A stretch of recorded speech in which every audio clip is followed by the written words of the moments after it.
ദാസിപ്പെണ്ണിന്റെ മകളോടാ നിന്റെ ശൃംഗാരം. കോലായിലേക്ക് വരിക. ഭഗവതി, ഇനി എന്തൊക്കെയാണോ സംഭവിക്കുക? ഞാൻ പോണു. ഗംഗ പേടിക്കണ്ട. അച്ഛൻ അറിഞ്ഞ നന്നായി. എത്ര കാലം എന്ന് വെച്ചാ ഇത് മറച്ചു വെക്ക. എല്ലാം അങ്ങോട്ട് തുറന്നു പറയാൻ പറ്റിയ അവസരം ഇത്.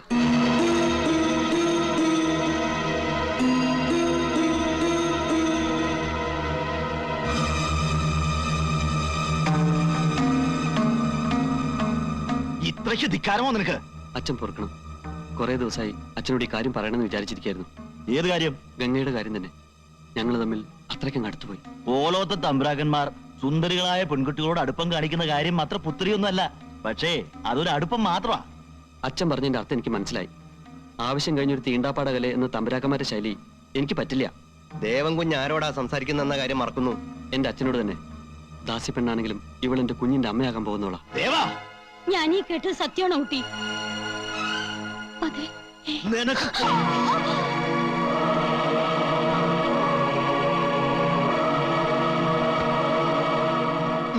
അടിച്ചോളൂ. വാതിൽ തുറക്ക. പഠിക്കണേ, വാതിൽ തുറക്ക. ഗംഗ ഒന്നും ചെയ്യരുത്. വാതിൽ തുറക്ക. അച്ഛാ, ഇവിടെ ഒന്നും ചെയ്യരുത്. വാതിൽ തുറക്ക.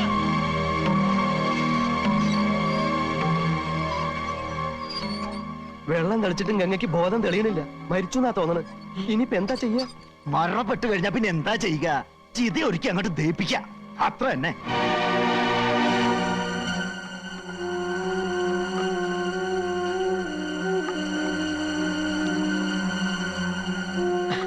അവിടുന്ന് പൊറുക്കണം. ഗംഗയുടെ അമ്മയ്ക്ക് കുട്ടിയുടെ മുഖം ഒന്നുകൂടെ കാണണമെന്ന്. വേണ്ട. ശവത്തിന്റെ മുഖം കണ്ടിട്ട് ഒരു കാര്യം അങ്ങനെ ചെന്ന് പറയാ. ചെന്ന് പറയണ അവളോട്. ഓ, വേഗം വിറകടിക്ക് തീ കൊടുക്കണോ പഠിക്കണേ. വെള്ളം വെള്ളം വെള്ളം. തമ്പുരാനെ മരിച്ചിട്ടില്ല. വൈദ്യരടുത്തേക്ക് എടുക്കണോ? നാളെ നിൽക്കണ.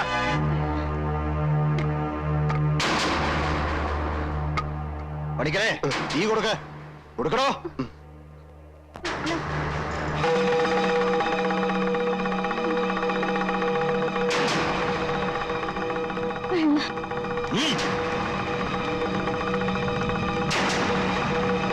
മാണിക്കശ്ശേരിയിലെ ഇളം തലമുറക്കാർ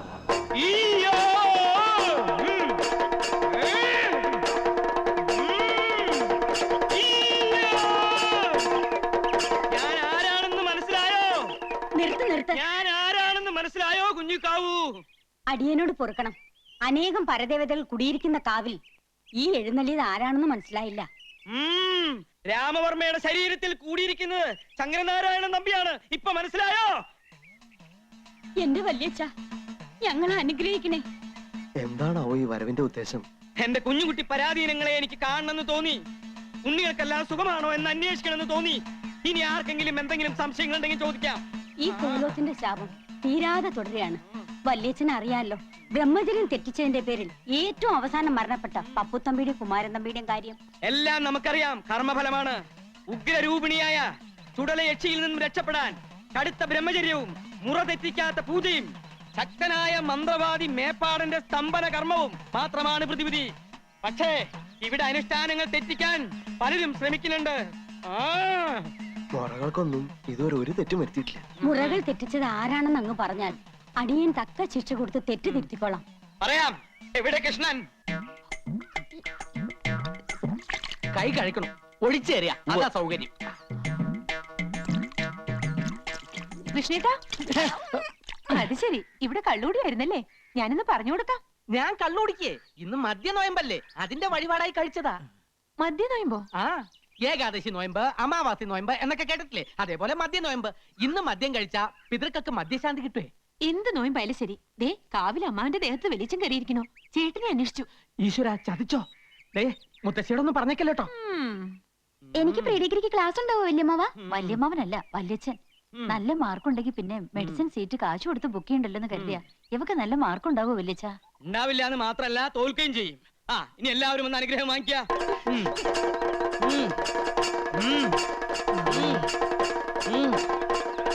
നീ എവിടെയായിരുന്നു? വല്യച്ഛൻ നിന്നെ അന്വേഷിക്കുകയായിരുന്നു. നിർത്ത. അനുഗ്രഹം വാങ്ങിക്കുക. എന്താ അകന്ന് നിൽക്കണേ? അടുത്ത് വരിക. വല്യച്ഛന് പോകാൻ സമയമില്ലേ? ഇനി അടുത്ത ആഴ്ച വരുമ്പോ അനുഗ്രഹം മേടിക്കാം. കുഞ്ഞിക്കാവിനോട് ഞാൻ പറഞ്ഞില്ലേ ഇവിടെ ചിലത് അനുഷ്ഠാനങ്ങൾ തെറ്റിക്കുന്നുവെന്ന്. ഇയാളെ കുറിച്ച് നമുക്ക് ചിലത് പറയാനുണ്ട്. ഇങ്ങോട്ട് മാറിക്ക. അങ്ങോട്ട് മാറി നിൽക്കുക. നമ്മുടെ ജ്ഞാനദൃഷ്ടിയിൽ ചിലത് വെളിപ്പെട്ട് കഴിഞ്ഞു. അത് കേട്ട് നിങ്ങൾ ആരും ഞെട്ടരുത്. നാം ആരോടൊന്ന് മനസ്സിലായോ? കാലിന്റെ മുടന്ത് കണ്ടില്ലേ? ഇത് ചെറിയച്ഛനാ. എന്റെ ഭദ്രകാളി, ചെറിയച്ഛൻ വല്ലാതെ കോപിച്ചിരിക്കുകയാണല്ലോ. ഇപ്പൊ ഞങ്ങൾ എന്താണാവോ ചെയ്യേണ്ടത്? ജീവിച്ചിരിക്കുമ്പോൾ തന്നെ ഈ ഏപ്പൻ വല്യച്ഛൻ എന്റെ ശത്രുവായിരുന്നു. ഇപ്പൊ എന്റെ ആത്മാവ് കുടിയിരിക്കുന്ന എന്റെ കൃഷ്ണനെ തള്ളി പറഞ്ഞാൽ ഞാൻ സഹിക്കില്ല.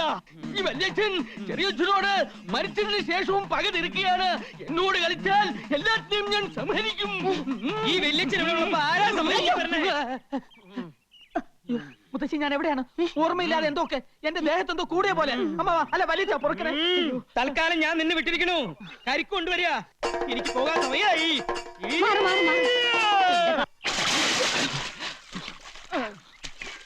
എടാ, നിന്റെ ദേഹത്ത് ചെറിയച്ചൻ കേറി എന്ന് പറയുന്നതിൽ എനിക്ക് സ്വല്പം സംശയമുണ്ട്. അതെന്താ അമ്മാവ അങ്ങനെ പറയണേ? അതെ, വ്രതവും ശുദ്ധിയും ഒക്കെയുള്ള ദേഹത്തെ ഈ കോലോത്ത കാരണവന്മാരെ പ്രവേശിക്കാറുള്ളൂ. നിനക്ക് ഈ ഇടയായിട്ട് സ്വല്പം ചുറ്റിക്കളിയൊക്കെ ഉണ്ടെന്ന് ഞാൻ അറിഞ്ഞിരിക്കണു. നല്ല കഥയായി. എനിക്ക് ജീവനിൽ പേടിയില്ലെന്നാണോ അമ്മാവൻ വിചാരിക്കണേ? അമ്മാവൻ വ്രതം ഒന്നും തെറ്റിക്കാണ്ടിരുന്നാ മതി. അനുഗ്രഹം എന്നും പറഞ്ഞ അടിച്ചെളിക്കാരിക്ക് വരെ ചുംബനം കൊടുക്കുന്ന ഏർപ്പാടുണ്ടല്ലോ. എനിക്കത് അങ്ങോട്ട് രസിക്കുന്നില്ലോട്ടോ. അത് ഞാനാ, വല്യച്ഛനല്ലേ? ഇക്കണക്കിന് ബ്രഹ്മചര്യം അങ്ങനെ ലംഘിച്ചിട്ട് അത് ഞാനാണോ വല്യച്ഛനല്ലേ എന്ന് പറഞ്ഞ് രക്ഷപ്പെട്ടാ പോരെ?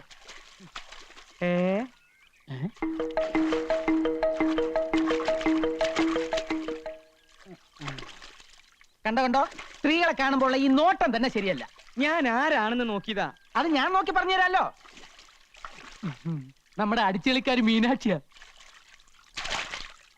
യോ, നോക്കി നിന്ന് കൺട്രോളുകളാ ഞാനില്ല. ഞാൻ പോവാണേ. എനിക്ക് നല്ല കൺട്രോൾ ഉണ്ട്. നീ പോയിക്കോ. എനിക്ക് ഇത്തിരി നേരം കൂടെ കുളിക്കണം. മനഃശക്തി വേണടാ, മനഃശക്തി. ഓ, മനഃശക്തി. സ്വന്തമായിട്ട് ആനയെ വാങ്ങാനോ കഴിവില്ല. അപ്പൊ പിന്നെ ഉത്സവം കണ്ട് രസിക്കാലോ അല്ലേ? നീ എന്താ ആനാന്ന് പറഞ്ഞോ? അല്ല, അമ്മാവനെ കണ്ട ഒരു ആന ചന്തണ്ടെന്ന് പറഞ്ഞതാ. ഇതൊന്നും അല്ലടാ. ഒരു 10 വർഷത്തിന് ശേഷം നീ എന്നെ കണ്ടിട്ടുണ്ടോ? പിന്നെ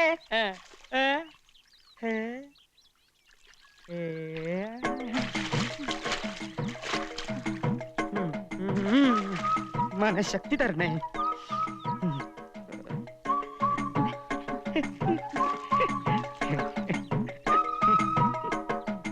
ചിരിച്ചിട്ടൊന്നും കാര്യമില്ല. ബ്രഹ്മചാരിയായി പോയില്ലേ? ഇവളിത് എന്തു ഭാവിച്ച? ഞാൻ അത്രക്കാരനൊന്നുമല്ല. ഭഗവതി, മനഃശക്തി തരാൻ മറന്നു പോവല്ലേ.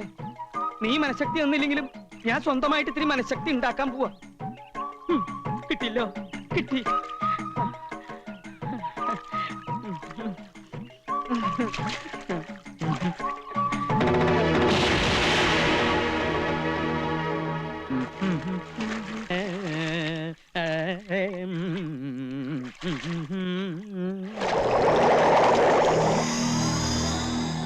മീനാക്ഷി, മീനാക്ഷി,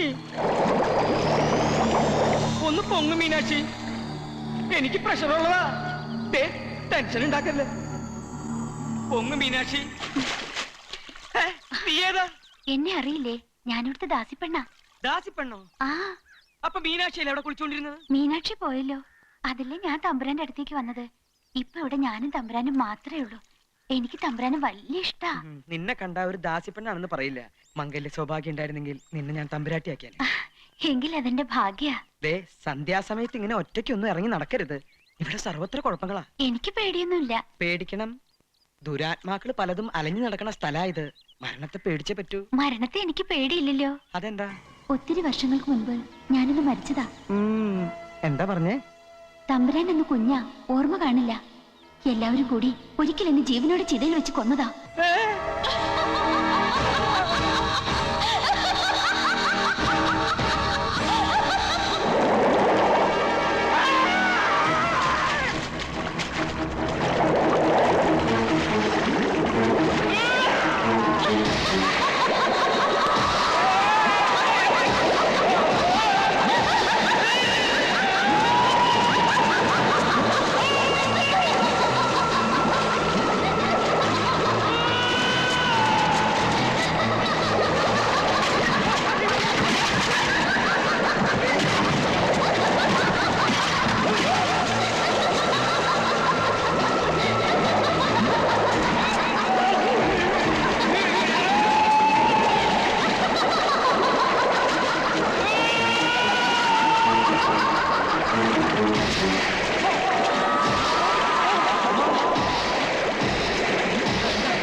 എന്ത് പറ്റി അമ്മാവ?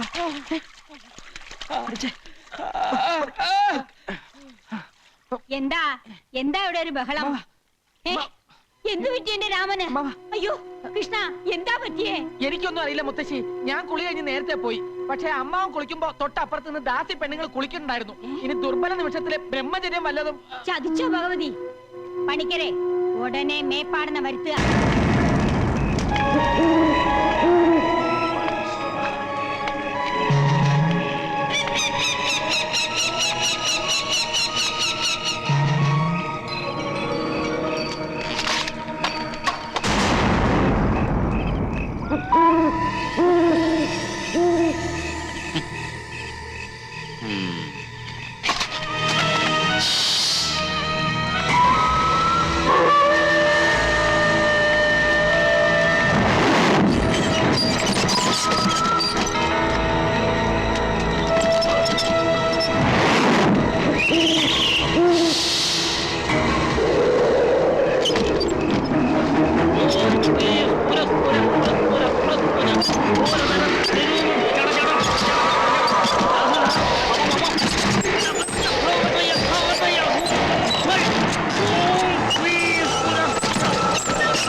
ഇത്രയും കാലം ഭയപ്പെട്ടിരുന്നത് സംഭവിച്ചിരിക്കണു.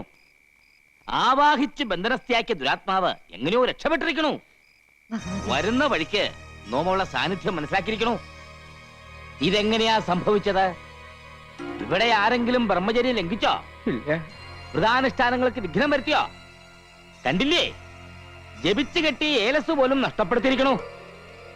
കൈയിങ്ങട് നീട്ടുക. ജീവൻ തിരിച്ചു കിട്ടിയത് ഏതോ മഹാഭാഗ്യമെന്ന് കരുതിയാ മതി. ഈ കുടുംബത്തിനെ ആപത്തിൽ നിന്ന് രക്ഷിക്കാൻ മേപ്പാടിനെ പറ്റൂ. തമ്പുരാട്ടിക്കറിയില്ലേ, അവളത്ര നിസ്സാരക്കാരിയല്ല. ഗർഭിണിയായിരിക്കുമ്പോ ജീവനോടെ വെന്തരിഞ്ഞവളാ. ലോകത്തൊരു മാന്ത്രികനും പെട്ടെന്ന് അവളെ ആവാഹിക്കാൻ പറ്റില്ല. 41 ദിവസത്തെ വ്രതാനുഷ്ഠാനങ്ങൾ ഹോമങ്ങളും ചെയ്ത് കരുത്താർജിച്ചാണ് അന്ന് അവളെ നോം ആവാഹനം ചെയ്തത്. വീണ്ടും ആ കരുത്ത് നേടേണ്ടിയിരിക്കണോ? ഇല്ലെങ്കിൽ നമ്മെപ്പോലും അവൾ അപകടപ്പെടുത്തിയിരിക്കും. തൽക്കാലം എല്ലാവരും കരുതിയിരിക്കുക. ജപിച്ചു കെട്ടിയ ഏലസ് നഷ്ടപ്പെടാതെ സൂക്ഷിക്കുക. കടുത്ത ബ്രഹ്മചര്യവും കർമ്മങ്ങളും കർശനമായി പാലിക്കുക. പരസ്ത്രീകളുടെ സാമീപ്യം ബ്രഹ്മചര്യ ലംഘനാവോ? എന്താ സ്ത്രീ സാമീപ്യം വേണമെന്ന് കൃഷ്ണൻ തമ്പുരാൻ വല്ല മോഹം ഉദിച്ചോ? ഏയ്, അങ്ങനൊന്നുമില്ല, അറിഞ്ഞിരിക്കാം. ഈ തറവാട്ടിൽ ഇന്ന് ജീവിച്ചിരിക്കുന്ന അനന്തരാവാസികളായ 3 ആന്തരികളും കർശനമായി ബ്രഹ്മചര്യം പാലിച്ചേ പറ്റൂ. യക്ഷി എന്നെയാ നോട്ടിട്ടിരിക്കണേ. വല്ല ദാസ്യപ്പെണ്ണിന്റെ രൂപത്തിലും ഇനിയും അവള് വന്നാലോ? എന്നെ രക്ഷിക്കണം. പേടിക്കണ്ട. അതിനാണ് മന്ത്രം ജപിച്ച് നാം ഏലസ് തന്നിരിക്കുന്നത്. അവൾ ഏത് രൂപത്തിൽ വേണമെങ്കിൽ പ്രത്യക്ഷപ്പെടുകയോ വേണ്ടി വന്നാൽ സ്പർശിക്കുകയോ ചെയ്തോട്ടെ. പക്ഷെ ഏലസ് ഉള്ളിടത്തോളം കാലം നിങ്ങളെ ദുർമരണത്തിലേക്ക് നയിക്കുവാൻ അവളെ കൊണ്ടാവില്ല. ഈശ്വരാധീനം ഉണ്ടെങ്കിൽ അപകടം ഒന്നും സംഭവിക്കില്ല. എനിക്ക് അല്ല, ഉണ്ണിക്കുട്ടൻ എവിടെ? ഉണ്ണി നാളെ വൈകി എത്തൂ. തൊഴാൻ ഗുരുവായൂർ പോയിരിക്കുക.